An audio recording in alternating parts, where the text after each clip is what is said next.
Maganda ang pasok ng 2025 para kay Maggie Wilson matapos niyang ibahagi ang magandang balita kaugnay sa kanyang laban para sa custody ng kanyang anak na si Connor. Ngunit isang pangalan ang nadadawit ngayon sa alitan ng dating mag-asawang Maggie Wilson at Victor Consunji, ang host na si Mark Nelson, na nababash ngayon dahil sa pag-testify nito laban kay Maggie. The Philippine Showbiz List presents detalye ng Maggie Wilson versus Mark Nelson issue tungkol sa custody ng anak nila ni Victor Consunji.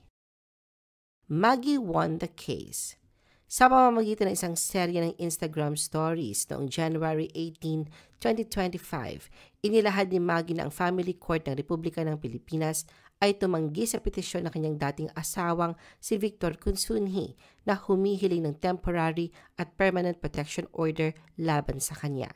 Ang nasabing petisyon ay nag-akusa kay Maggie na ang kanyang mga post sa social media ay nagdulot ng psychological na pinsala kay Connor.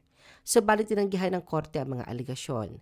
Binibigyang diin ang karapatan ni Maggie na makipag-usap sa kanyang anak. Ang desisyon ay isang mahalagang tagumpay para kay Maggie na matagal nang ipinaglalaban ang patuloy na koneksyon sa kanyang anak sa kabila ng mga hamon ng kanilang paghihiwalay. Kasama ang isang madamdaming larawan nilang mag-ina, sumulat si Maggie sa Instagram na ang kanyang pagmamahal kay Connor ay hindi matitinag at nananatiling buo sa kabila ng mga pagsubok sa distansya at panahon. Nag-ugat ang mga legal na alitan ng dating mag-asawa noong September 2021 matapos nilang i-anunsyo ang kanilang paghihiwalay sa publiko. Sa loob ng 11 years, nagsimula bilang isang tila maayos na paghiwalay ang anunsyo, ngunit nauwi ito sa serye ng mga kontrobersyal na usapin. Ilang araw lamang matapos ang kanilang paghihiwalay, inakusahan ni Maggie si Victor sa pilitang pagpapaalis sa kanya mula sa kanilang tirahan sa Taguig. Kasunod nito, naghain si Victor ng kasong concubinage laban kay Maggie at sa business partner nito si Tim Connor na mariing itinanggi ng magkabilang panig. Sa gitna ng mga akusasyon, isiniwalat ni Maggie na mga aksyon ni Victor ay nagdulot ng mas malaking hamon sa kanyang kakayahang maging epektibong magulang kay Connor. Sa kabila ng mga pagsubok, nanatili siyang nakatuon sa kanyang anak. Noong Mother's Day 2024, naging emosyonal si Maggie na ibinahagi niya sa social media ang pagpapatupad ng isang protection order laban sa kanya. Ang nasabing kautusan ay nagbabawal sa kanya na makita o makipag-usap kay Connor hanggang sa ito'y lumaki. Ayon kay Victor, ang mga post ni Maggie sa social media na may kaugnayan kay Connor ay nagdudulot umano ng banta sa mental at pisikal na kapakanan ng kanilang anak. Sa kabila nito, nanindigan si Maggie sa kanyang pagiging ina. Ngunit iginiit din niya na walang sino man kahit ang panahon ang makakakuha ng karapatan niyang manatiling ina kay Connor. Sa pagbasura ng korte sa petisyon ni Victor, nagbigay ito ng panibagong pag-asa para kay Maggie na muling maibalik ang mas matatag na ugnayan sa kanyang anak. Sa kabila ng mga pagsubok, patuloy na ipinakita ni Maggie ang kanyang lakas at paninindigan.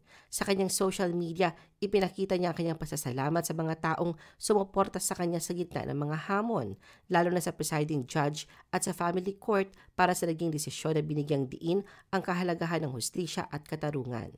Tinapos ni Maggie ang kanyang pahayag sa isang paghingi ng paumanhin tungkol sa asal ng kanyang dating asawa sa muli na namang pag-aaksaya ng mahalagang oras ng korte. Magagunitang mahigit 2 taon nang nangungulila sa kanyang anak na si Connor ang dating beauty queen na nakabase ngayon sa ibang bansa. Hindi siya makabalik ng Pilipinas dahil sa warrant of arrest sa kasong isinampa ni Victor. Sa ngayon, si Victor ang founder at CEO ng Victor Consunji Development Corporation at karelasyon si Rachel Carrasco at mayroon na silang isang anak na babae. Mark Nelson's testimony against Maggie ended their friendship. Matapos ng mahabang laban para sa karapatang makita at makausap ang kanyang anak, muling gumuhit ang ngiti sa mukha ni Maggie.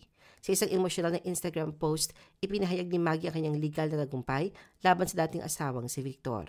Subalit kasabay na pagdiriwang ng kanyang tagumpay ay ang masaklap na pagbubunyag ng pagkakanulo ng dati niyang kaibigan at co-host na si Mark Nelson. Sa kanyang Instagram stories, tahasang pinangalanan ni Maggie si Mark bilang isa sa mga tumistigo laban sa kanya sa kasong isinampa ni Victor upang ipigilan siyang makita at makausap ang kanilang anak. Ayon kay Maggie, si Mark na dati niyang malapit na kaibigan ay nagbigay ng pahayag sa korte na sinasabing siya ay nagdulot ng emosyonal na stress, anxiety at pagkairita sa kanilang anak.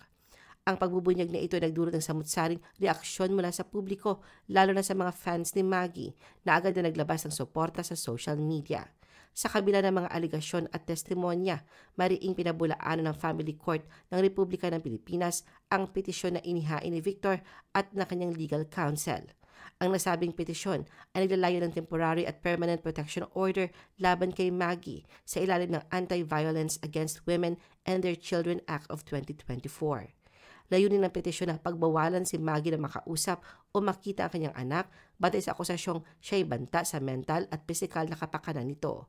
Ayon kay Maggie, sa kabila ng ilang mga testimonya, kabilang na ang kay Mark, hindi kinatigan ng korte ang mga aligasyon laban sa kanya. Dagdag pa niya, ipinakita ng korte na wala itong nakitang sapat na ebidensya na magpapatunay na siya ay nagdudulot ng pinsala sa kanyang anak. Sa kabila ng masalimuot na laban, nanatili si Maggie na matatag at determinadong ipaglaban ang kanyang karapatan bilang ina. Sa kanyang social media post, binigyang diin niya na ang kanyang pagmamahal para sa kanyang anak ay hindi mababago, gaano man kahirap ang kanilang pinagdadaanan. Kasabay nito, nanawagan si Maggie sa mga magulang na nakaharap din sa ganitong uri ng pagsubok na huwag mawala ng pag-asa. Samantala, mabilis na umani ng negatibong reaksyon ang pagbubunyag ni Maggie tungkol kay Mark. Maraming netizens ang naglabas ng saloobin, karamihan ay dismayado sa naging papel ni Mark sa kaso. May ilan din nagpahayag ng pagkabigla, lalo na't kilala si Mark bilang isang personalidad na may malinis na reputasyon sa industriya. The deep connection between Maggie and Mark.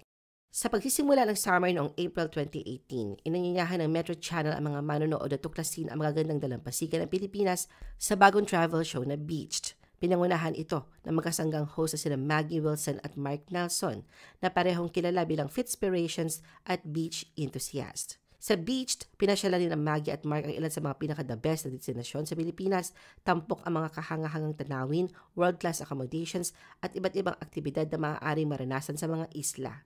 Ilan sa mga lugar na kanilang binisita ay ang Coron, Puerto Galera at ang Boracay. Ayon kay Maggie, si Mark ang ideal co-host at travel buddy para sa palabas.